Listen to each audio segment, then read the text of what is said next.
Thanks very much for staying with us. Time now for Eye on Africa with me, Georgia Calvin-Smith. Tonight, the cleanup continues in Somalia's capital as the death toll from the weekend's bombing rises to at least 116. Despite the impact of the Al-Shabaab attack, authorities say the group's coming under increasing pressure. Also, thousands join an anti-Rwanda march in DR Congo, and Kinshasa recalls a diplomat from Kigali as tensions between the neighbours spike amidst ongoing fighting and attacks from M23 rebels. And Nigeria's president holds an emergency meeting with his security chiefs over warnings from the US embassy of potential attacks on the capital. The presidency's tried to play down reports of increased threats.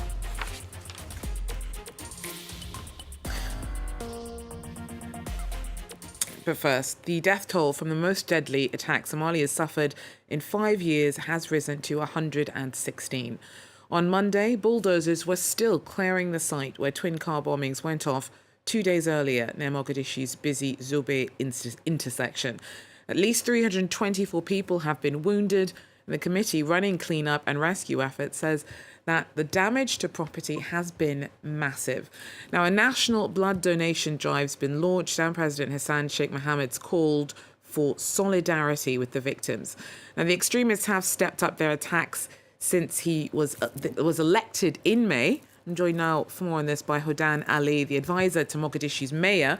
Hodan, thanks very much for speaking to you. Now, first of all, we've seen attacks like these from Al-Shabaab happen with distressing regularity. In your opinion, have any substantial inroads really been made in the fight back against Al-Shabaab? First, thank you, Georgia, for covering the story.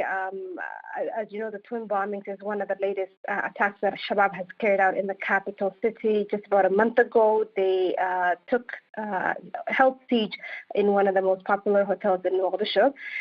Yes, has there been inroads made? Yes, the president, Hashem Mahmoud, since coming into power, has really declared an all-out war on the terror group. Vast lands have been gained from Shabaab where their stronghold has been, thus now creating this havoc within the most urban city in Somalia, the capital city. So this is really a last-ditch effort by Shabaab to show its ruthless attack on Somalis who are going about their days and really proving to the Somali people that this is not an organization that no longer can be tolerated in Somalia. But so it's been a couple of months now, about 5 months now since Mohammed took office, but Al-Shabaab's been targeting aspects of the Somali state for 15 years now. So what's different from what was happening prior to Mohammed's taking up of office and taking up of the reins of the pushback against Al-Shabaab?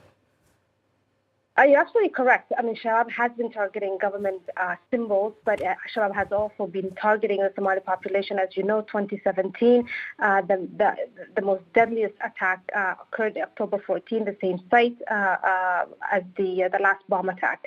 Unfortunately, the last 5 years, Shabaab has really grown in lethality and also financially. They have really benefited from the lack of serious pushback from the previous government. We are now seeing, since the 5 months that the president has been in power, communities uprising against Shabaab openly and taking up arms to clear their lands of Shabaab, and the government stepping in unprecedentedly in terms of fighting power and capturing power and keeping power. So, Shabaab now is really searching for last survival tools, if I may say. And we are seeing increase in attacks, and we will continue to see increase in attacks as they are rooted out of the stronghold in South Central Somalia.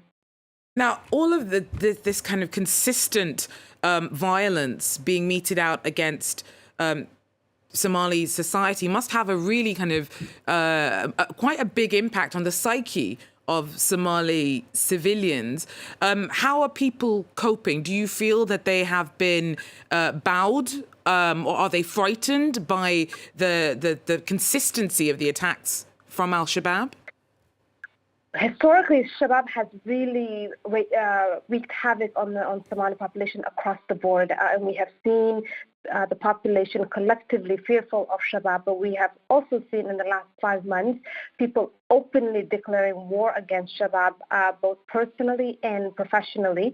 We've seen businesses refusing to pay the extortion money that it was collecting. You see young people openly now stating that they can no longer tolerate Shabaab's oppression and genocidal modes that they have been using across the country. So the tide is shifting. Somalia is used to conflict. We've had civil war. We've had clan conflicts.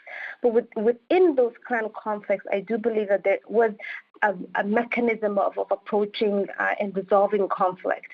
With Shabaab, there isn't a mechanism at all. They are ruthless, they are barbaric, and there is nothing less than creating terror in Somalia that they will settle for. No political negotiations, no common sense, no human decency, and no Islamic values. And the Somali population have finally now have woken and said enough is enough. No longer will you be, taking our girls and essentially holding them hostage and quote unquote in marriage, taking children away from their parents and putting them into combat, burning, fields of farms, destroying wells. I mean, the list goes on, and now the Somali population collectively have stood up and said enough is enough. The government has done now what it needed to do for the last 5 years, which is really support local initiatives that have been trying to remove Shabaab from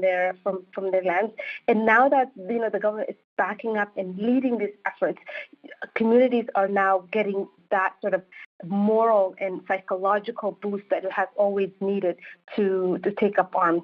And moreover, yes, the psychological terror that Shabaab wreaks really in terms of an example of this last attack was to send a message, like we're still alive and we will continue to harm you if you don't submit to our ways. And I think the people are finally saying, listen, this is how we're living is no less dead, right? Like living in fear, being bombed all the time. So I'm very sorry to have to cut you off. We are running out of time, but thank you so much for giving us a bit of an insight into the defiance and the unity amongst the Somali population, even in the face of the consistent attacks from the Al-Shabaab extremists. Hadan Ali, their advisor to the Mogadishu mayor. Thanks, Georgia. In other news, thousands of people joined an anti-Rwanda march in the eastern Congolese city of Goma on Monday. Kinshasa recalled a diplomat from Kigali and ordered its new ambassador to Rwanda not to register his credentials. Now, tensions between the neighbours have ratcheted up since M23 rebels intensified attacks in DR Congo.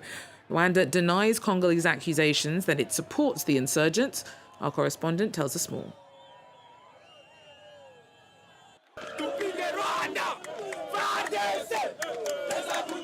Hundreds of demonstrators took to the streets of Goma in order to show their support for the Congolese armed forces, to denounce the repeated interference of Rwanda in DR Congo.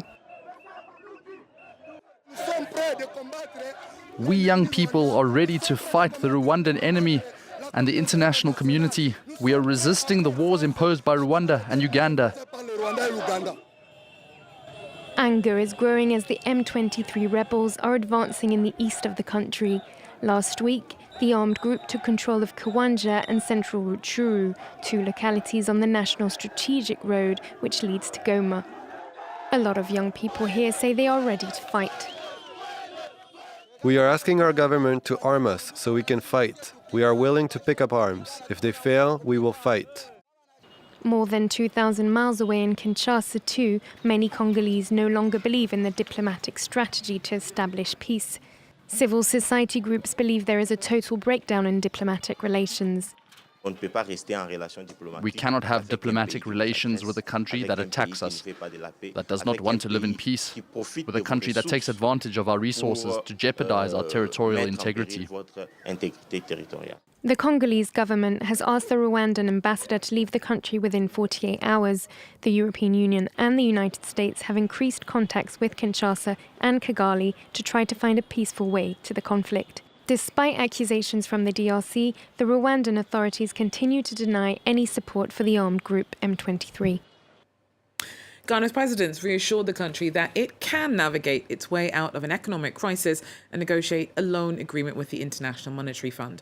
The country faces 35% inflation, a sharp fall in the cedi currency, and high debt service payments. Well, Nana Akufo-Addo gave a television address on Sunday night to say that a $3 billion credit that Ghana is looking for from the IMF would not see bondholders losing money. Earlier this month, traders in Accra even closed their business in a 3-day protest over the cost of living. But Akufo-Addo says that he is certain the country will find a way forward. We are in a crisis. I do not exaggerate when I say so. I cannot find an example in history when so many malevolent forces have come together at the same time. But, as we have shown in other circumstances, we should turn this crisis into an opportunity to resolve not just the short-term urgent problems, but the long-term structural problems that continue to bedevil our economy. Well, Nigeria's president held an emergency meeting with security chiefs over warnings from the US Embassy of potential attacks on the capital, Abuja. Samuel Okoye with more.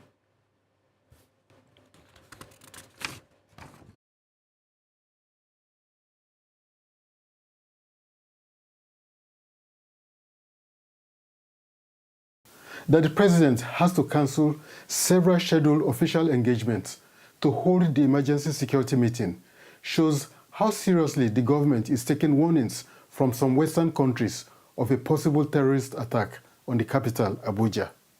The United States, for example, has ordered its non-emergency diplomatic staff and their families to leave Abuja, saying there is a heightened risk of terrorist attacks.